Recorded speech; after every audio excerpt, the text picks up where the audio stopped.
गोरी जिंदगी में अगिया लगा देलू गोरी जिंदगी में अगिया लगा देलू गोरी हंस के हंसा के डुबा देलू गोरी हंस के हंसा के डुबा देलू गोरी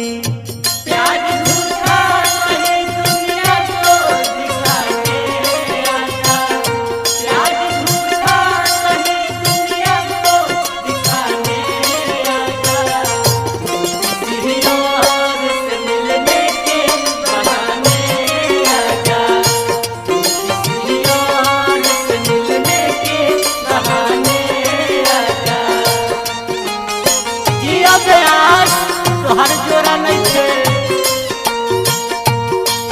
बनल रहा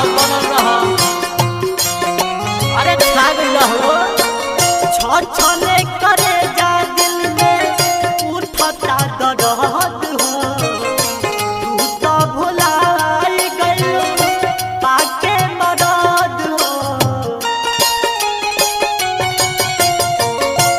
छने करे जा दिल में उठता दर्द हो तू तो भुलाई गइल पाके मरद हो बाहर के तना पानी में बता देलू गोरी बाहर के तना पानी में बता देलू गोरी हंस के हंसा के डुबा देलू गोरी हंस के हंसा के डुबा देलू गोरी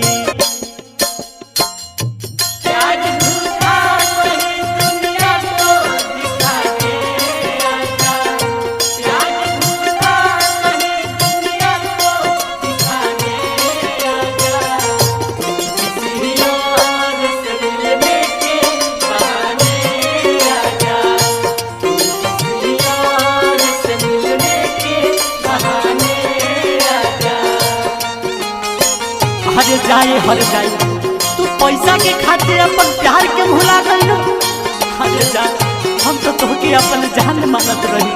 लेकिन तू केहू और पे लुभा गइल पहिले जे जनती तू तो बारू धोखेबाज हो दिल ना लगैते दीपक रोहित राज हो पहिले जे जनती बारू धोखेबाज हो दिल ना लगैते राजा विकटर विकास हो जियते तू चीता सजा देलू रानी जियते तू चीता सजा देलू रानी हंस के हंसा के डुबा देलू गोरी हंस के हंसा के डुबा देलू रानी सोनिका रिकॉर्डिंग स्टूडियो नारायण गोरी।